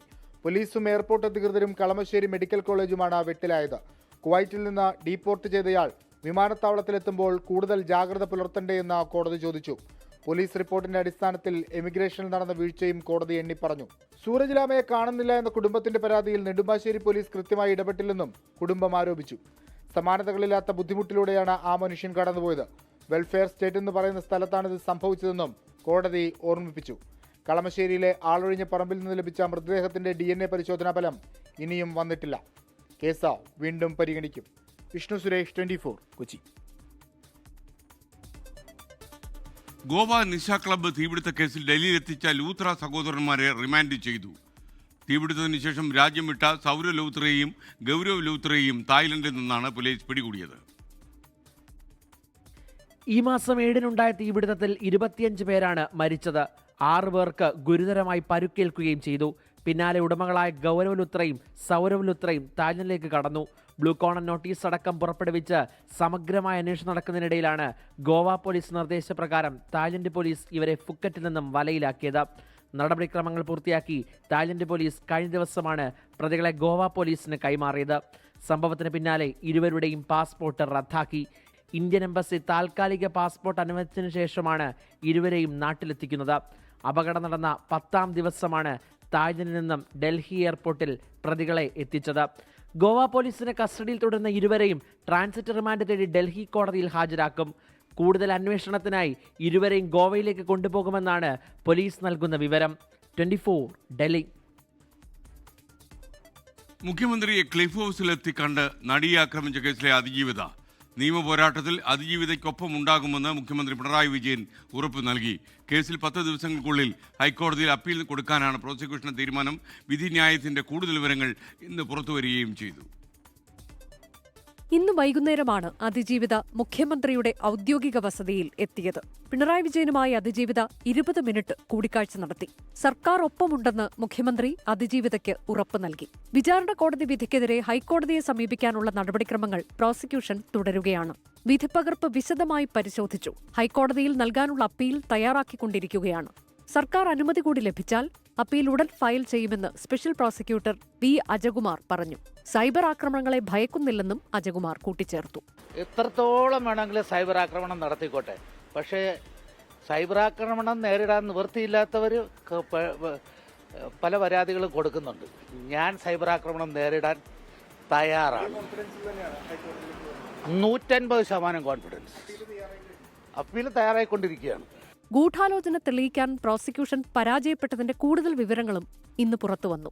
കേസിൽ കുറ്റവിമുക്തനാക്കിയ ദിലീപും 1ാം പ്രതി പൾസർ സുനിയും തമ്മിൽ നടത്തിയ കൂടിക്കാഴ്ചകൾ ശാസ്ത്രീയമായി തെളിയിക്കാൻ പ്രോസിക്യൂഷന് സാധിച്ചില്ല. കെട്ടിടങ്ങളിൽ കൂടിക്കാഴ്ച നടത്തിയെന്ന് അന്വേഷണ സംഘം കണ്ടെത്തിയെങ്കിലും ഇത് തെളിയിക്കുന്ന രേഖകൾ ഹാജരാക്കാൻ പരാജയപ്പെട്ടതും വിചാരണ കോടതിയിൽ തിരിച്ചടിയായി. 24 കൊച്ചി. മറ്റൊരു വാർത്തയിലേക്ക്. വൈസ് ചാൻസലർ നിയമന കാര്യത്തിൽ സർക്കാരും ഗവർണറും തമ്മിൽ ധാരണയായി.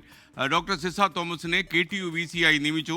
ഡോക്ടർ സജി ഗോപിനാഥിനെ ഡിജിറ്റൽ സർവകലാശാല വൈസ് ചാൻസലറായും നിയമിച്ച ലോക് ഭവൻ ഇന്ന് ഉത്തരവിറക്കി. ഉമേഷ് ബാലകൃഷ്ണൻ കൂടുതൽ വിവരങ്ങളുമായി നമുക്കൊപ്പം ചേരുന്നു. ഉമേഷ്, ശരിക്കും സുപ്രീം കോടതിയുടെ ഇടപെടലിന് ശേഷം ഒരു സമവായം ഉണ്ടാക്കാനുള്ള ശ്രമത്തിൻ്റെ ഭാഗമായി മുഖ്യമന്ത്രിയും ഗവർണറും കണ്ടു, ആ ചർച്ച ഫലം കണ്ടു എന്നാണോ നമുക്കിപ്പോൾ ലഭിക്കുന്ന ലേറ്റസ്റ്റ് വിവരം?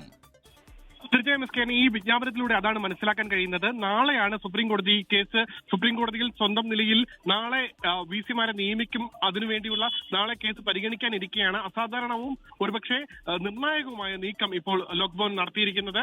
സിസ തോമസിനെ, അതായത് രാജ്ഭവനും ലോക് ഭവനും ഗവർണർക്കും ഏറ്റവും അടുത്ത് നിൽക്കുന്ന സിസ തോമസിനെ കേരള സാങ്കേതിക സർവകലാശാല വൈസ് ചാൻസലറായി 4 വർഷത്തേക്ക് നിയമിച്ചിരിക്കുന്നു. ഡിജിറ്റൽ സർവകലാശാല VC-ആയി സജി ഗോപിനാഥിനെ നിയമിച്ചിരിക്കുന്നു. സജി ഗോപിനാഥ് മുഖ്യമന്ത്രിക്ക് ഏറ്റവും വേണ്ടപ്പെട്ട ആളാണ്. 2 ദിവസം മുൻപാണ് മുഖ്യമന്ത്രി നേരിട്ട് ലോക് ഭവനിലെത്തി ഗവർണറുമായി ചർച്ച നടത്തിയത്. അത് ആദ്യഘട്ട ചർച്ച പരാജയപ്പെട്ടു. അതിനുശേഷം 1.5 മണിക്കൂറിന് ശേഷം വീണ്ടും ഗവർണറുമായി ചർച്ച നടത്തി. അതിലാണ് ഈ ഒരു സമവായ ഫോർമുല ഉരുത്തിരിഞ്ഞത്. ആദ്യഘട്ടത്തിൽ സിസ തോമസിനെ ഒരു കാരണവശാലും നിയമിക്കാൻ കഴിയില്ല എന്നുള്ള നിലപാട് മുഖ്യമന്ത്രി എടുത്തിരുന്നു. പക്ഷേ പിന്നീട് മുഖ്യമന്ത്രി ഈ വിഷയത്തിൽ നിലപാട് മയപ്പെടുത്തുകയായിരുന്നു എന്നാണ് മനസ്സിലാക്കാൻ കഴിയുന്നത്. എങ്കിലും ഈ കഴിഞ്ഞ കുറെ കാലമായി, കൃത്യമായി പറഞ്ഞാൽ 3 വർഷമായി സിസ തോമസും സർക്കാരും തമ്മിൽ കൃത്യമായി പോരാട്ടം നടക്കുകയാണ്. അല്ലെങ്കിൽ കൃത്യമായ ഒരു സർക്കാർ 2 വശത്ത് നിന്ന് കൃത്യമായി സർക്കാരിനെതിരെ ഒരു ഭാഗത്ത് നിന്ന് സിസ തോമസ് പോരാടിക്കൊണ്ടിരിക്കുകയായിരുന്നു. ഈ സാഹചര്യത്തിൽ സിസ തോമസിനെ ഒരു കാരണവശാലും നിയമിക്കാൻ കഴിയില്ല എന്നും നേരത്തെ സുപ്രീം കോടതി ജസ്റ്റിസ് അധ്യക്ഷനായ സമിതി നൽകിയ 4-അംഗ സമിതിയിൽ സിസ തോമസിന്റെ പേര് 2 സർവകലാശാലയുടെയും VC-മാരായി പരിഗണിക്കാം എന്നുള്ള സൂചന നൽകിയിരുന്നു. അതുമായി ബന്ധപ്പെട്ട പട്ടികയിൽ ഉൾപ്പെടുത്തിയിരുന്നു. പക്ഷേ ഈ 2 സർവകലാശാലയുടെ ചുരുക്കപ്പട്ടികയിലും നോട്ട് ക്വാളിഫൈഡ് എന്നായിരുന്നു സർക്കാർ, അതായത് മുഖ്യമന്ത്രി എഴുതി ചേർത്തത്. അതിനുശേഷമാണ് ഇത്തരമൊരു സമവായത്തിലേക്ക് എത്തിയത്. സുപ്രീം കോടതിയുടെ ഇടപെടൽ, സുപ്രീം കോടതി നാളെ ഈ വിഷയത്തിൽ ഏതെങ്കിലും രീതിയിലുള്ള മറ്റ് ഇടപെടൽ ഉണ്ടാകുമോ, അതിന് നിയമസാധുതയുണ്ടോ എന്നീ കാര്യങ്ങളെല്ലാം ഇനി പരിശോധിക്കേണ്ടിയിരിക്കുന്നു. എങ്കിലും ഈ വിഷയത്തിൽ സർക്കാരും ഗവർണറും തമ്മിൽ ഒരു സമവായത്തിലെത്തിയിരിക്കുന്നു. സിസ സാങ്കേതിക സർവകലാശാലയിൽ 2ാമത് VC-ആയി നിയമിതയായിരിക്കുന്നു. നേരത്തെ സാങ്കേതിക സർവകലാശാലയിൽ സിസ തോമസിനെ VC-ആയി നിയമിച്ചതാണ്. അതിനുശേഷം മറ്റ് പ്രശ്നങ്ങൾ കാരണം സിസ തോമസ് പുറത്തു പോകേണ്ടി വന്നു. സമാനമായി സജി ഉമേഷ്, ഒരു ചെറിയ പ്രശ്നം, അതായത് ഇവർ ഗവർണറും മുഖ്യമന്ത്രിയും തമ്മിൽ, അല്ലെങ്കിൽ സംസ്ഥാന സർക്കാരും ലോക് ഭവനും തമ്മിൽ ഒരു സമവായം ഉണ്ടാകില്ല എന്നതുകൊണ്ടാണല്ലോ ഈ സെർച്ച് കമ്മിറ്റിയുടെ ആളിൻ്റെ പേര് ചോദിക്കുകയും സുപ്രീം കോടതി തന്നെ വൈസ് ചാൻസലർ നിയമിക്കും എന്ന രീതിയിലുള്ള പ്രഖ്യാപനം നടത്തുകയും ചെയ്തു. നാളെയാണ് അത് സുപ്രീം കോടതിയിൽ വരുന്നതും. ഈ ഒരു സാഹചര്യത്തിൽ സമവായം ഉണ്ടാക്കിയതിൻ്റെ പേരിൽ നിയമനം നടത്തിയാൽ അത് സുപ്രീം കോടതി അംഗീകരിക്കണമെന്നുണ്ടോ? നിയമ വിദഗ്ധന്മാർ എന്താണ് ഇതിനെക്കുറിച്ച് പറയുന്നത്? തീർച്ചയായും മിസ്കിൻ, അതുമായി ബന്ധപ്പെട്ടുള്ള സംശയങ്ങൾ ഇപ്പോഴും നിലനിൽക്കുന്നു. നിയമവിദഗ്ധരുമായി ഇനിയും കൂടിയാലോചനകൾ നടത്തേണ്ടതുണ്ട്. നിലവിൽ സുപ്രീം കോടതി ജസ്റ്റിസ് ഒരു പേര്, അതായത് സുപ്രീം കോടതി നിർദ്ദേശിച്ച പ്രകാരം ഒരാളുടെ പേര് വീതം, അതായത് നിയമിക്കാൻ വേണ്ടി സുപ്രീം കോടതി നേരിട്ട് സാങ്കേതിക സർവകലാശാലയിലും ഡിജിറ്റൽ സർവകലാശാലയിലും ഓരോ വിസിമാരെ നിയമിക്കാൻ വേണ്ടി ഓരോ പേര് വീതം നൽകണമെന്നുള്ള നിർദ്ദേശമായിരുന്നു ജസ്റ്റിസ് ദൂലിയയ്ക്ക് നൽകിയത്. അതിന്റെ അടിസ്ഥാനത്തിൽ ഇവിടെ ഒരു സെർച്ച് കമ്മിറ്റിയിൽ തുടർന്ന് സിറ്റിംഗ് നടത്തുകയും ആ സിറ്റിംഗിൽ ഒരാളുടെ പേര് ജസ്റ്റിസ് ദൂലിയ തീരുമാനിക്കുകയും ചെയ്തിരുന്നു. അതിന്റെ അടിസ്ഥാനത്തിൽ നാളെ സുപ്രീം കോടതിയിൽ സീൽ വെച്ച കവറിൽ ഇന്ന് തന്നെ ആ റിപ്പോർട്ട് കൈമാറുകയും ചെയ്തിരുന്നു. നാളെ സുപ്രീം കോടതി നിയമനം നടത്താനിരിക്കെയാണ് ഒരുപക്ഷെ അസാധാരണവും ഒരുപക്ഷെ നിർണായകവുമായ ഒരു നീക്കം ലോക് ഭവനിൽ നിന്നുണ്ടായത്. അതിന്റെ നിയമസാധുത എത്രത്തോളമാണ്, സുപ്രീം കോടതിയിൽ നിന്ന് ഏതെങ്കിലും രീതിയിലുള്ള വിമർശനം ഉണ്ടാകാൻ സാധ്യതയുണ്ടോ, അതോ ഈ സർക്കാരും ലോക് ഭവനും തമ്മിലുള്ള ഈ ഒരു ചക്രത്തിൽ പോരാട്ടം അത് അവസാനിക്കുന്നതിൽ സുപ്രീം കോടതിയും അംഗീകരിക്കുന്ന രീതിയിലേക്ക് പോകുമോ എന്നുള്ളതെല്ലാം ഇനിയാണ് അറിയേണ്ടത്.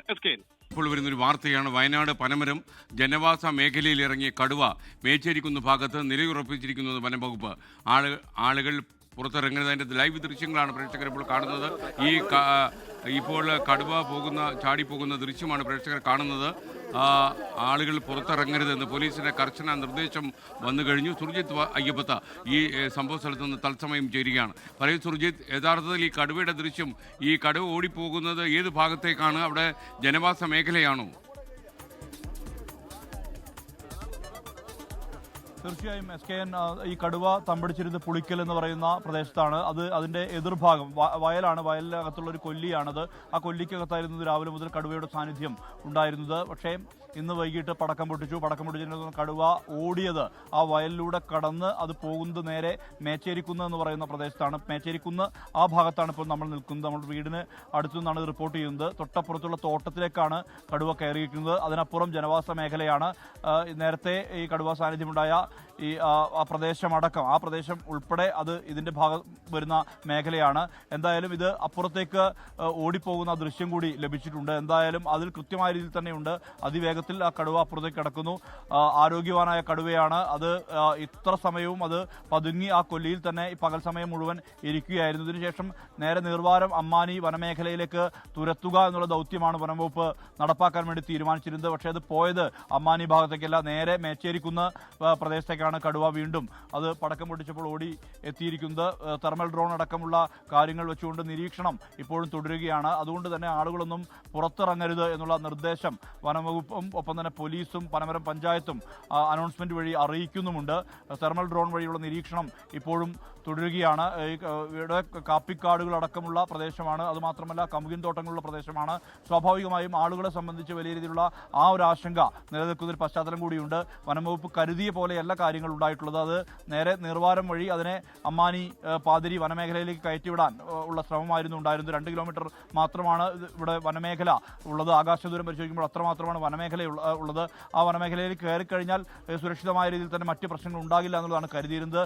പക്ഷേ പടക്കം പൊട്ടിച്ച ആ ഘട്ടത്തിൽ അത് നേരെ എതിർഭാഗത്തേക്ക് ഓടി മാറുന്ന ഒരവസ്ഥയാണ്. അതിവേഗത്തിൽ തന്നെ അത് വയൽ കടന്ന് നേരെ പോകുന്നത് ഇവിടെ തൊട്ടടുത്തുള്ള തോട്ടത്തിലേക്കാണ്. ആ തോട്ടം വഴി പിന്നീട് പ്രിയപ്പെട്ട പ്രേക്ഷകർ കാണുന്നത് ഇപ്പോൾ ഈ വനമേഖലയിൽ ജനവാസ മേഖലയിൽ തന്നെയാണ് ഈ കടുവയെ കാണുന്നത്. ഈ റൗണ്ടിലെ പ്രിയപ്പെട്ട പ്രേക്ഷകർക്ക് കടുവയുടെ ദൃശ്യം കാണാം. നമ്മുടെ ക്യാമറ ഫ്രൈവിൽ വന്നുപോയ കടുവയാണ്. കടുവ ഓടിപ്പോകുന്നത് തന്നെ ജനങ്ങൾ താമസിക്കുന്ന ഒരു ഭാഗത്തേക്ക് തന്നെയാണ്. അതുകൊണ്ട് തന്നെ ഈ മേച്ചിരിക്കുന്ന ഭാഗത്ത് കടുവ ഉറപ്പിച്ചിരിക്കുന്നു എന്നാണ് വനംവകുപ്പ് പറയുന്നത്. ആളുകൾ പുറത്തിറങ്ങരുത് എന്നാണ് പോലീസ് ഇപ്പോൾ കർശന നിർദ്ദേശം നൽകിയിരിക്കുന്നത്. നമ്മുടെ ക്യാമറമാനും നമ്മുടെ റിപ്പോർട്ടർ സുർജിത്ത് അയ്യപ്പനും ഈ സംഭവ സ്ഥലത്തുണ്ട്. സുർജിത്ത് തുടരുകയാണ്. സുർജിത്ത്, ശരിക്കും ഈ കടുവ ഓടിപ്പോകുന്ന പ്രദേശം അതും മേച്ചേരിക്കുന്ന് തന്നെയാണോ? തീർച്ചയായും SKN, ഇത് ഒരു വയലാണ്. ഞാനിപ്പോൾ നിൽക്കുന്നത് ആ റോഡിന്റെ, ആ വയലിലൂടെ മുറിച്ചു പോകുന്ന റോഡുണ്ട്. ഈ ഭാഗം, ഞാൻ നിൽക്കുന്ന ഭാഗം മേച്ചേരി പ്രദേശവും തൊട്ടപ്പുറത്ത് പുളിക്കൽ പ്രദേശവും. അതായത് ഏതാണ്ട് ഒരു 200 മീറ്റർ മാത്രം അകലമുള്ള ഒരു റോഡാണിത്. മറുകരയാണ്. ആ മറുകരയിലുള്ള കൊല്ലിയിലായിരുന്നു ഈ കടുവ ഇത്രയും സമയം ഉണ്ടായിരുന്നത്. ഏതാണ്ട് ഒരു അല്പസമയം, ഒരു 15 മിനിറ്റ് മുമ്പാണ് ദൗത്യം വീണ്ടും വനംവകുപ്പ് പുനരാരംഭിച്ചത്. ആ ദൗത്യം നടക്കുന്ന ഘട്ടത്തിൽ വനംവകുപ്പ് പടക്കം പൊട്ടിച്ചു. അങ്ങനെ അതിനെ നീർവാരം ഭാഗത്തേക്ക്, ആ ഭാഗത്തേക്ക് ഭാഗത്തേക്ക് ഓടിപ്പിക്കാനുള്ള ശ്രമമാണ് നടന്നിരുന്നത്. പക്ഷേ അങ്ങനെയല്ല ഉണ്ടായത്. നേരെ എതിർഭാഗത്തേക്ക് ഓടി മാറി നേരെ മേച്ചേരിക്കുന്ന് പ്രദേശത്തേക്ക് കയറിയിരിക്കുകയാണ്. അതായത് എനിക്ക് പുറകിലുള്ള ആ സ്ഥലമാണ് മേച്ചേരിക്കുന്ന് എന്ന് പറയുന്നത്. ആ മേഖലയിലേക്ക് കടുവ ഓടി കയറുകയാണ് ഉണ്ടായിട്ടുള്ളത്. അതിനപ്പുറം ജനവാസ മേഖലയാണ്. അതാണ് വലിയ രീതിയിലുള്ള ആശങ്ക. അതുകൊണ്ട് തന്നെയാണ് ആളുകൾക്ക് കർശന നിർദ്ദേശം ഇപ്പോൾ നൽകിയിരിക്കുന്നത്. ഒരു തരത്തിലും പുറത്തിറങ്ങരുത് എന്നുള്ള നിർദ്ദേശമാണ് വനംവകുപ്പും പഞ്ചായത്തും പോലീസും നൽകിയിരിക്കുന്നത്. ഈ കടുവ ആരോഗ്യവാനായ കടുവയാണ്. സുർജിത്തെ, നമ്മുടെ വനംവകുപ്പ് മന്ത്രി ടെലിഫോൺ ലൈനിൽ ചേരുകയാണ്. വനംവകുപ്പ് മന്ത്രി എ കെ ശശീന്ദ്രൻ ടെലിഫോൺ ലൈനിൽ ചേരുന്നു. മിനിസ്റ്റർ നമസ്കാരം. മിനിസ്റ്റർ, ശരിക്കും ഈ മേച്ചേരിക്കുന്ന് ഭാഗത്ത് ഇപ്പോൾ ഈ കടുവ ഓടിപ്പോകുന്നതിൻ്റെ ദൃശ്യം നമ്മുടെ ക്യാമറയിൽ പതിഞ്ഞിരുന്നു. അവിടെ ജനവാസ മേഖലയിൽ നിന്ന് ആളുകൾ ഒഴിഞ്ഞു പോകണമെന്ന് പറഞ്ഞിരിക്കുകയാണ്. അദ്ദേഹവുമായിട്ടുള്ള ടെലിഫോൺ ബന്ധം വിച്ഛേദിക്കപ്പെട്ടു എന്നാണ് നമ്മൾ മനസ്സിലാക്കുന്നത്. സുർജിത്തിന് തുടരാം.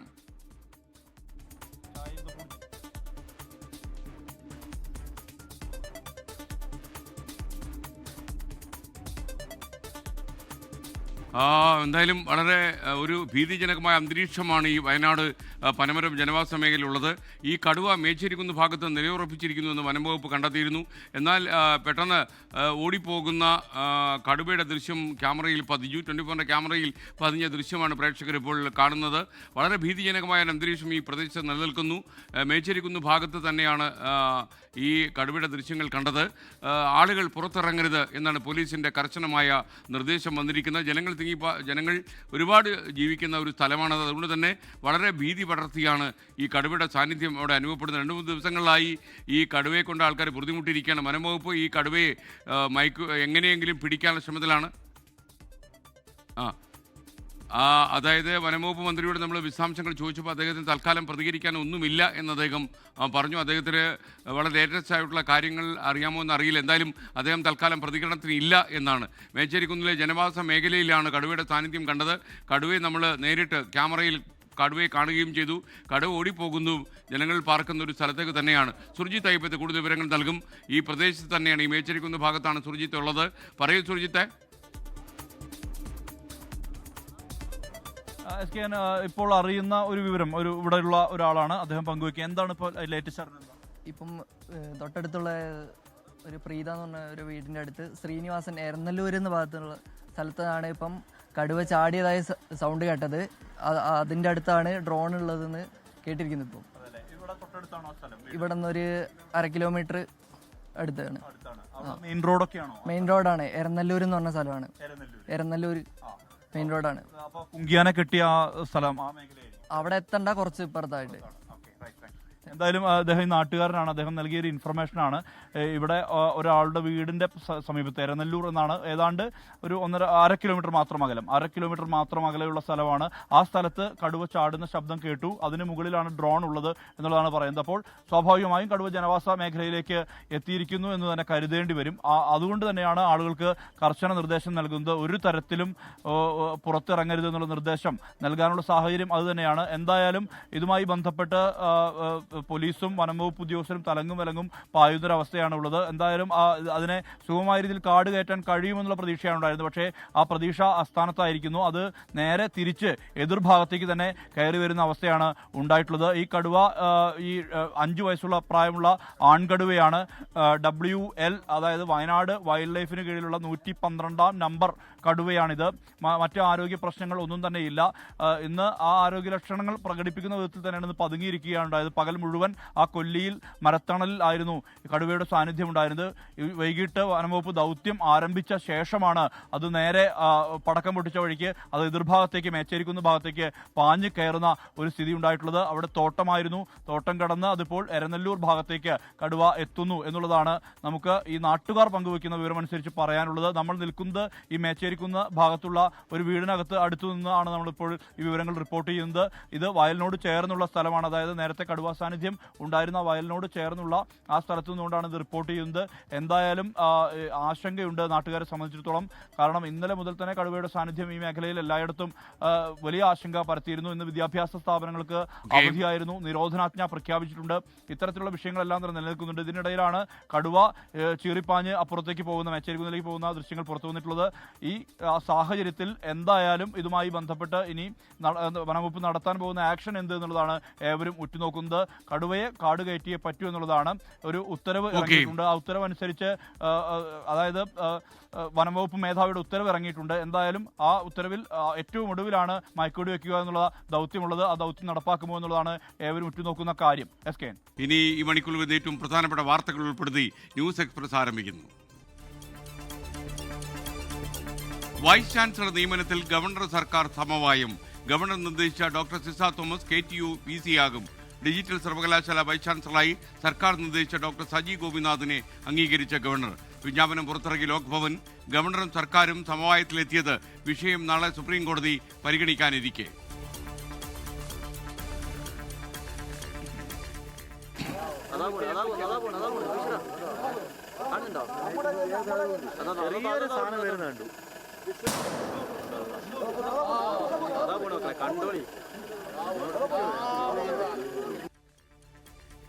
വയനാട്ടിൽ വീണ്ടും കടുവാ ഭീതി. പച്ചിലക്കാട് ജനവാസ മേഖലയിലിറങ്ങിയ കടുവയെ പിടികൂടാൻ ഊർജിതമായ ശ്രമം തുടരുകയാണ്. ദൗത്യത്തിന്റെ കടുവ ജനവാസ മേഖലയിലേക്ക് ഓടിക്കയറി. ദൃശ്യങ്ങൾ 24-ന്. ഈ പ്രദേശം വളഞ്ഞ വനംവകുപ്പ് ഉദ്യോഗസ്ഥർ സ്ഥലത്ത് കൂട് സ്ഥാപിച്ചു. പ്രദേശവാസികൾ പുറത്തിറങ്ങരുതെന്ന് പോലീസിന്റെ കർശന നിർദ്ദേശം. തിരുനെല്ലിക്കടുത്ത് പോത്തുമൂലയിൽ കടുവ പശുവിനെ ആക്രമിച്ചു കൊന്നു. ഭരണവിരുദ്ധ വികാരം ഇല്ല എന്ന CPM വിലയിരുത്തലിനിടെ തദ്ദേശ തെരഞ്ഞെടുപ്പ് തോൽവി പരിശോധിക്കുന്നത് നീട്ടിവെച്ച LDF. വിശദമായ ചർച്ച അടുത്ത മാസം. LDF വിട്ടേക്കുമെന്ന റിപ്പോർട്ടുകൾ തള്ളി ജോസ് കെ മാണി. കോൺഗ്രസ് പാർട്ടിക്ക് ഒറ്റ നിലപാടാണ്, അത് ഇടതുപക്ഷത്തിനോടൊപ്പമാണ്. ആ നിലപാട് ഞങ്ങൾ ഉറച്ചു നിൽക്കുന്നു. ആ വീമ്പടിക്കുന്ന തൊടുപുഴയിൽ ജോസഫ് ഗ്രൂപ്പ് വിജയിച്ചത് 2 മാത്രമാണ്. CPIയെ UDF-ലേക്ക് ക്ഷണിച്ച കൺവീനർ അടൂർ പ്രകാശ്. ഞങ്ങൾ ഏതായാലും UDF അങ്ങനെ ഒരു ചിന്ത വന്നാൽ, അവരങ്ങനെ ഒരു ചിന്തയിൽ വരുന്നു എങ്കിൽ ഞങ്ങളും അക്കാര്യത്തിൽ അനുകൂലമായ തീരുമാനം ഉണ്ടാക്കുന്നതാണ്. ഇടതു നയം അംഗീകരിക്കുന്ന ആർക്കും സ്വാഗതമെന്ന് LDF കൺവീനർ TP രാമകൃഷ്ണൻ. ദേശീയ തൊഴിലുറപ്പ് പദ്ധതി ഭേദഗതി ബിൽ ലോക്സഭയിൽ അവതരിപ്പിച്ച കേന്ദ്ര സർക്കാർ. ഗാന്ധിജിയുടെ പേര് ഒഴിവാക്കിയതിനെതിരെ വൻ പ്രതിഷേധവുമായി പ്രതിപക്ഷം. ഗാന്ധിജിയുടെ ആശയങ്ങൾ മോദിക്ക് ഇഷ്ടമല്ലെന്ന് രാഹുൽ ഗാന്ധി. രാമരാജ്യം സാക്ഷാത്കരിക്കാനാണ് ബില്ലെന്ന് കൃഷി വകുപ്പ് മന്ത്രി ശിവരാജ് സിംഗ് ചൗഹാൻ.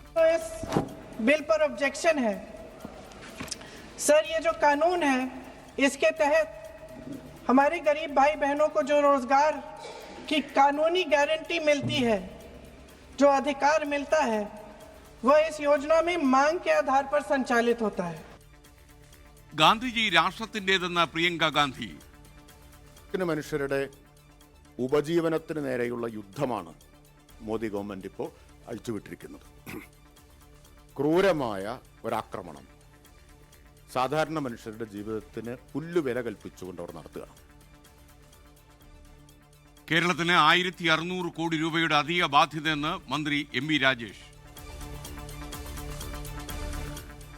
രാജ്യാന്തര ചലച്ചിത്രമേളയിലെ സിനിമാ വിലക്ക് തള്ളി സംസ്ഥാന സർക്കാർ. കേന്ദ്രം ഒഴിവാക്കാൻ നിർദ്ദേശിച്ച മുഴുവൻ സിനിമകളും പ്രദർശിപ്പിക്കാൻ നിർദ്ദേശം. കത്രിക വൈക്കലുകൾക്ക് പ്രബുദ്ധ കേരളം വഴങ്ങില്ലെന്ന് മുഖ്യമന്ത്രി പിണറായി വിജയൻ. പോലും അസംസ്കൃത ഒരു പേര് വെട്ടിയല്ലോ. ആ സിനിമ പേര് മാത്രമേ ഉള്ളൂ. സിനിമ ഉള്ളടക്കത്തിൽ യാതൊന്നുമില്ല. അതെ, ആ ബീഫൊന്നും അതിൻ്റെ ഉള്ളടക്കത്തിൽ ബീഫൊന്നുമില്ല. അപ്പോൾ അത് അത്രേ ഉള്ളൂ ഇവരെ സംബന്ധിച്ച്. വിലക്കിന് പിന്നിൽ രാഷ്ട്രീയ അജണ്ടയെന്ന സാംസ്കാരിക വകുപ്പ് മന്ത്രി സജി ചെറിയാൻ. കേന്ദ്ര നിലപാട് ദൗർഭാഗ്യകരമെന്ന് ഡോക്ടർ ശശി തരൂർ MP. നടിയെ ആക്രമിച്ച കേസിലെ അതിജീവിതയുമായി കൂടിക്കാഴ്ച നടത്തിയ മുഖ്യമന്ത്രി. സർക്കാർ ഒപ്പമുണ്ടെന്ന് മുഖ്യമന്ത്രിയുടെ ഉറപ്പ്. മുഖ്യമന്ത്രി ഒരുക്കിയ ക്രിസ്മസ് പുതുവത്സര വിജയത്തിലും അതിജീവിത പങ്കെടുത്തു. വിചാരണ കോടതി വിധിക്കെതിരെ സർക്കാരിന്റെ അപ്പീൽ ഉടൻ ഉണ്ടാകും. അതിൽ ഞാൻ ഒട്ടും ഭീതിയുള്ളവനല്ല. എത്രത്തോളം വേണമെങ്കിലും സൈബർ ആക്രമണം നടത്തിക്കോട്ടെ. പക്ഷേ സൈബർ ആക്രമണം നേരിടാൻ നിവൃത്തിയില്ലാത്തവർ പല പരാതികളും കൊടുക്കുന്നുണ്ട്. ഞാൻ സൈബർ ആക്രമണം നേരിടാൻ തയ്യാറാണ്. അപ്പീൽ സമർപ്പിക്കാനുള്ള നടപടികൾ വേഗത്തിൽ പൂർത്തിയാക്കുമെന്ന് പബ്ലിക് പ്രോസിക്യൂട്ടർ V അജകുമാർ. ഓസ്ട്രേലിയയിലെ ബോണ്ടി ബീച്ച് ആക്രമണത്തിൽ പങ്കെടുത്ത ഭീകരിൽ ഒരാൾ ഇന്ത്യക്കാരൻ. ആക്രമണം നടത്തിയ സാജിദ് അക്രം ഹൈദരാബാദ് സ്വദേശി എന്ന റിപ്പോർട്ടുകൾ. ഓസ്ട്രേലിയയിലേക്ക് താമസം മാറ്റിയത് 1998. അക്രമിയെ കേന്ദ്രീകരിച്ച് കൂടുതൽ അന്വേഷണം നടക്കുകയാണ്. ശബരിമല സ്വർണ്ണക്കൊള്ളക്കേസിൽ നിർണായക നീക്കവുമായി SIT. കോൺഗ്രസ് നേതാവ് രമേശ് ചെന്നിത്തല വെളിപ്പെടുത്തിയ വ്യവസായിയുടെ മൊഴി രേഖപ്പെടുത്തി. ശബരിമല ശ്രീകോവിലെ കട്ടിളപ്പാളി സ്വർണം പൊതിഞ്ഞതിന് രേഖകളുണ്ടോ എന്ന് ഹൈക്കോടതി ചോദിച്ചു. രേഖകളില്ലെന്നും മൊഴികൾ മാത്രമെന്നും സർക്കാർ. ശബരിമല സ്വർണ്ണക്കൊള്ളയെക്കുറിച്ചുള്ള പാരഡി ഗാനത്തിനെതിരെ DGPക്ക് പരാതി. ഭക്തരെ അപമാനിച്ചെന്നും ഭക്തിഗാനം വികലമാക്കിയെന്നും തിരുവാഭരണ ബാധ സംരക്ഷണ സമിതി ജനറൽ സെക്രട്ടറി പ്രസാദ് കുഴിക്കാല. ഈ പാട്ട് പാടുന്നതിന് അറിയാം, അതിനകത്തെല്ലാം അയ്യപ്പ അയ്യപ്പ എന്ന് പറഞ്ഞിട്ടാണ് പാട്ട് പാടിയിരിക്കുന്നത്. നമുക്ക് ആ ഒരൊറ്റ വിഷയം മാത്രമേ ഉള്ളൂ, അയ്യപ്പൻ്റെ പേര് അതിൽ നിന്ന് മാറ്റുക. പാട്ടിനെതിരെ CPM പത്തനംതിട്ട ജില്ലാ സെക്രട്ടറിയും രംഗത്ത് വന്നു. ഏത് മതത്തിൻ്റെ പ്രധാനപ്പെട്ട ഭക്തിഗാനങ്ങളെ സംബന്ധിച്ചും പാരഡികൾ പാടില്ല.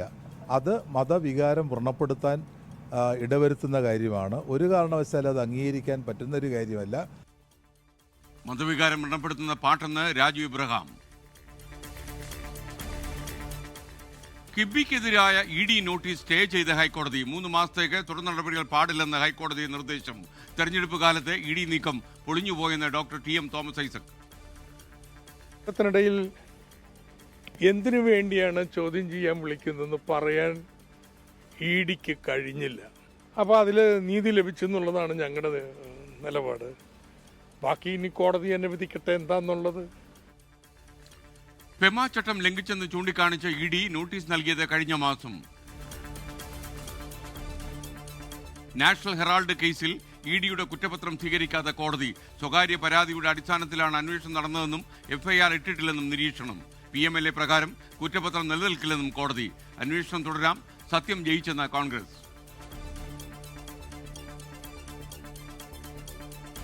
Cameron Green to the Kolkata Knight Riders at 25 crore and 20 lakh. Congratulations.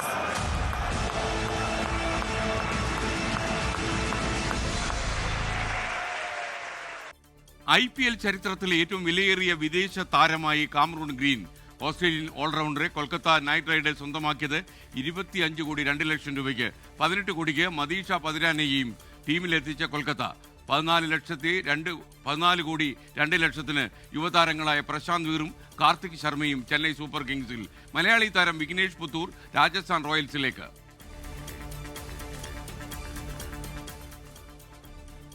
Sooraj ലാമ തിരോധാന കേസിൽ നെടുമ്പാശ്ശേരി വിമാനത്താവള അധികൃതർക്ക് ഹൈക്കോടതിയുടെ രൂക്ഷ വിമർശനം.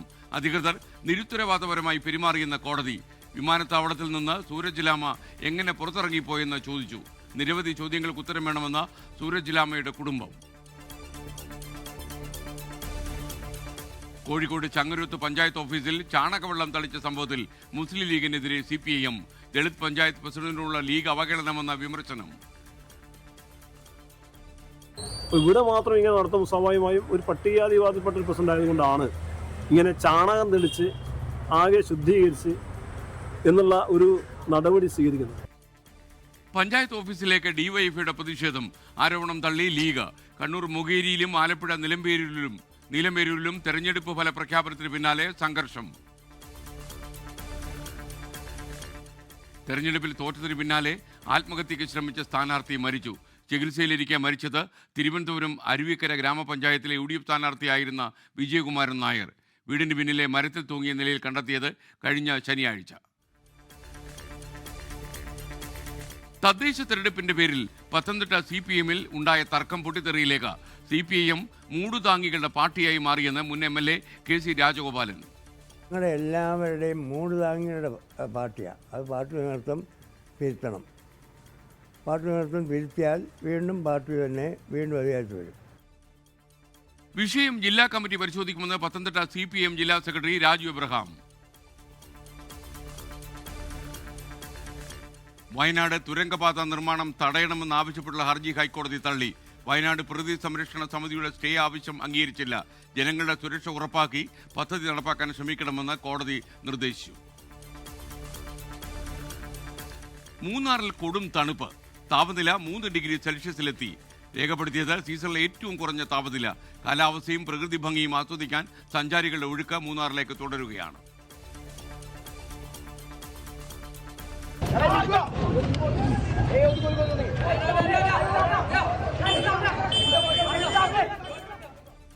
പാലക്കാട് വിദ്യാർത്ഥികൾ തമ്മിൽ നടു റോഡിൽ കൂട്ടത്തല്ല്. ഏറ്റുമുട്ടിയത് കുമരനെല്ലൂർ ഗവൺമെന്റ് സ്കൂളിലെ വിദ്യാർത്ഥികൾ. സംഘർഷത്തിൽ കലാശിച്ചത് ഇൻസ്റ്റാഗ്രാം കമന്റിനെ ചൊല്ലിയുള്ള തർക്കം. രൂപ റെക്കോർഡ് തകർച്ചയിൽ. ഡോളറിനെതിരെ രൂപയുടെ മൂല്യം 91 സ്വർണ്ണവില കുറഞ്ഞു. പവന് 1120 രൂപ കുറഞ്ഞത് 98,160 രൂപയായി. ഗ്രാമിന് ഇപ്പോൾ വില 12,270 രൂപ. മെക്സിക്കോയിൽ അടിയന്തര ലാൻഡിംഗിന് ശ്രമിക്കുന്നതിനിടെ ചെറുവിമാനം തകർന്നു വീണു. 10 പേർ കൊല്ലപ്പെട്ടു. അപകടമുണ്ടായത് മെക്സിക്കോയിലെ ടൊലൂക്ക അന്താരാഷ്ട്ര വിമാനത്താവളത്തിൽ നിന്നും 5 കിലോമീറ്റർ അകലെ. SIR-ന് പിന്നാലെ സെൻസസ് നടപടികൾ ആരംഭിക്കാൻ കേരളവും. കേന്ദ്ര നിർദ്ദേശമനുസരിച്ച് കേരളത്തിൽ 70,000-ലധികം ഉദ്യോഗസ്ഥരെ നിയമിക്കേണ്ടി വരുമെന്ന് പ്രാഥമിക കണക്ക്. ജനുവരി 15-ന് മുമ്പ് ഉദ്യോഗസ്ഥരെ നിയമിക്കും. സെൻസസ് 2 ഘട്ടമായി പൂർത്തിയാക്കും. ഗോവ ദിശ ക്ലബ് തീപിടുത്ത കേസിൽ അറസ്റ്റിലായ ലൂത്ര സഹോദരന്മാരെ ഡൽഹിയിലെത്തിച്ചു. തീപിടുത്തത്തിന് ശേഷം രാജ്യം വിട്ടുപോയ സൗരവ് ലൂത്രയെയും ഗൗരവ് ലൂത്രയെയും പിടികൂടിയത് തായ്ലൻഡിൽ നിന്ന്. കൂടുതൽ അന്വേഷണത്തിനായി ഇരുവരെയും ഗോവയിലേക്ക് കൊണ്ടുപോകും. ഈ മാസം 7-ാം തീയതി ഉണ്ടായ തീപിടുത്തത്തിൽ 25 പേർ മരിച്ചു. ശബരിമല സ്വർണ്ണക്കൊള്ളക്കേസിൽ തിരുവിതാംകൂർ ദേവസ്വം മുൻ സെക്രട്ടറി S. ജയശ്രീ മുൻകൂർ ജാമ്യം തേടി സുപ്രീം കോടതിയിൽ. ആരോഗ്യ കാരണങ്ങൾ കണക്കിലെടുത്ത് മുൻകൂർ ജാമ്യം വേണമെന്നാണ് അവരുടെ ആവശ്യം. സുപ്രീം കോടതിയെ സമീപിച്ചത് മുൻകൂർ ജാമ്യാപേക്ഷ ഹൈക്കോടതി തള്ളിക്കളഞ്ഞതോടെ.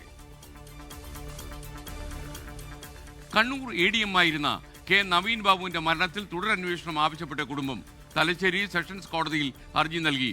അന്വേഷണ ഉദ്യോഗസ്ഥനായിരുന്ന ACP രത്നകുമാറിന് CPM ബന്ധമുണ്ടെന്ന കുടുംബം. വിരമിച്ച ശേഷം തദ്ദേശ തെരഞ്ഞെടുപ്പിൽ രത്നകുമാർ CPM സ്ഥാനാർത്ഥിയെ മത്സരിച്ച് ജയിച്ചിരുന്നു. അങ്കമാലി തൃശൂർ ദേശീയപാതയിൽ വൻ ഗതാഗത കുരുക്ക്. ദേശീയപാതയിൽ കൊരട്ടിയിലാണ് ഗതാഗത കുരുക്ക് അനുഭവപ്പെടുന്നത്. കൊരട്ടി പോലീസ് സ്റ്റേഷൻ അരികിലാണ് ഈ ഗതാഗത കുരുക്ക് എന്നുള്ളത് മറ്റൊരു കാര്യം. മണിക്കൂറുകളോളമായി വാഹനങ്ങൾ ഇഴഞ്ഞു നീങ്ങുകയാണ്. ഇവിടെ ഇതിൻ്റെ ദൃശ്യങ്ങൾ അല്പസമയത്തിനകം പ്രിയപ്പെട്ട പ്രേക്ഷകർക്കുമായി പങ്കിടാൻ നമുക്ക് കഴിയും. മറ്റൊരു വാർത്തയിലേക്ക്. IPL ചരിത്രത്തിലെ വിലയേറിയ വിദേശ താരമായി കാമറൂൺ ഗ്രീൻ. 25.2 കോടി രൂപയ്ക്കാണ് കൊൽക്കത്ത നൈറ്റ് റൈഡേഴ്സ് ഓസ്ട്രേലിയൻ ഓൾറൗണ്ടറെ സ്വന്തമാക്കിയത്. 18 കോടി രൂപയ്ക്ക് മദീഷ പതിരാനെയും KKR കൂടാരത്തിലെത്തിച്ചു. യുവതാരങ്ങളായ കാർത്തിക് ശർമ്മ, പ്രശാന്ത് വീർ എന്നിവരെ 14.2 കോടി രൂപ വീതം കൊടുത്താണ് ചെന്നൈ സൂപ്പർ കിങ്സ് ടീമിലെത്തിയത്. മലയാളി താരം വിഘ്നേഷ് പുത്തൂരിനെ അടിസ്ഥാന വിലയായ 30 ലക്ഷം രൂപയ്ക്ക് രാജസ്ഥാൻ റോയൽസും സ്വന്തമാക്കി. കൂടുതൽ വിവരങ്ങളുമായി താരലേലത്തിന്റെ വിശദാംശങ്ങളുമായി സ്പോർട്സ് ഡെസ്കിൽ നിന്ന് അനിൽ വാസുദേവ് ചേരുന്നു. അനിൽ, പ്രൈം ടൈമിലേക്ക് സ്വാഗതം, പറയൂ. Good evening SK. നീ പറഞ്ഞതുപോലെ തന്നെ IPL താരലേലം 19ാം സീസണോടെ മുന്നോടിയായിട്ടുള്ള മിനി താരലേലം പുരോഗമിക്കുകയാണ് അബുദാബിയിൽ. വളരെ ആരാധകർക്ക് തന്നെ വളരെ ആവേശകരമായിട്ടാണ് ലേലം പുരോഗമിക്കുന്നത്. ഇതിൽ തന്നെ കാമറൂൺ ഗ്രീനാണ് ഏറ്റവും കോളടിച്ചത്. 25.2 കോടി രൂപയ്ക്കാണ് കാമറൂൺ ഗ്രീനിനെ കൊൽക്കത്ത നൈറ്റ് റൈഡേഴ്സ് സ്വന്തമാക്കിയത്. ഇതോടുകൂടി IPL ലേല ചരിത്രത്തിൽ തന്നെ ഏറ്റവും കൂടുതൽ തുക കിട്ടുന്ന താരം, വിദേശ താരമെന്ന റെക്കോർഡ് സ്വന്തമാക്കിയിരിക്കുകയാണ് കാമറൂൺ ഗ്രീൻ. ഈ 2 താരങ്ങൾ മാത്രമാണ് ഈ തുകയുടെ കാര്യത്തിൽ മുന്നുള്ളത്. 2 ഇന്ത്യൻ താരങ്ങൾ, അതായത് ഋഷഭ് പന്തും ശ്രേയസ് അയ്യരും. എന്തായാലും പിന്നീട് മറ്റൊരു കോളടിച്ച താരം മദീഷ പതിരാനിയാണ്. 18 കോടി രൂപയാണ് മദീഷ പതിരാനിക്ക് കിട്ടിയത്. ആ താരത്തെയും സ്വന്തമാക്കിയത് കൊൽക്കത്ത നൈറ്റ് റൈഡേഴ്സ് ആണ്. പിന്നീട് ഞെട്ടിച്ചത് 2 സംഭവങ്ങൾ.